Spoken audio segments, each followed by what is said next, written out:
बहुत बड़ा कारोबार। और एक मुहताज अंदाजे के मुताबिक सिर्फ पाकिस्तान में भीख मांगने वालों की योमिया आमदनी 40 अरब से ज्यादा है। आप इसकी तहकीक कर सकते हैं, ज्यादा होगी, कम नहीं, ज्यादा।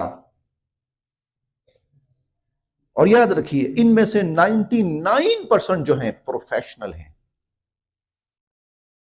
और अगली बात जो शरअन में अर्ज करने लगा हूं, और वो ये कि जो शख्स बतौर पेशा के मांगे, उसका मांगना भी हराम है और उसको देना भी हराम है।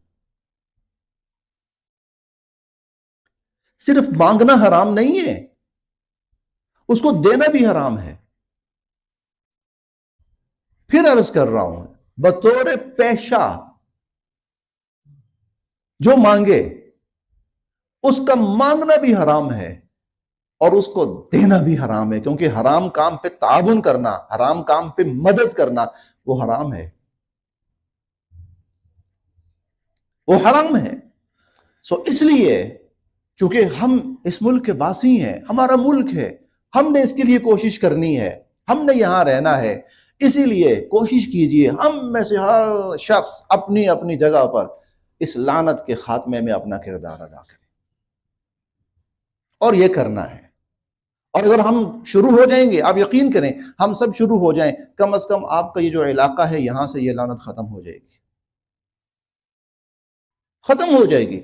और उसका सिंपल एक तरीका है, सिर्फ कोई ना लंबी चौड़ी प्लानिंग की जरूरत है और ना ही उसके लिए किसी फंड की जरूरत है या किसी जमात की, कुछ भी नहीं।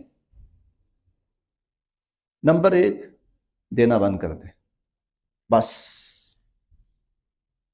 जिस बंदे को 3 दफा यहां आया, एक पैसा ना मिला, मैं कसम खाने को तैयार हूं, चौथी दफा नहीं आएगा, नहीं आएगा। ये बाहर खवातीन है ना, ये हमने इकट्ठी की हुई है। अभी आप नमाज पढ़ के बाहर निकलेंगे ना, जमघट्टा आपको मिलेगा, ये मैंने और आपने इकट्ठी की हुई है, दे देकर। आज आप निकले बाहर, एक पैसा ना दें किसी को भी, अगले जुम्मे को निकले एक पैसा ना दें, उससे अगले जुम्मे को निकले एक पैसा ना दें, चौथे जुम्मे को रिजल्ट आप खुद देख लीजिए।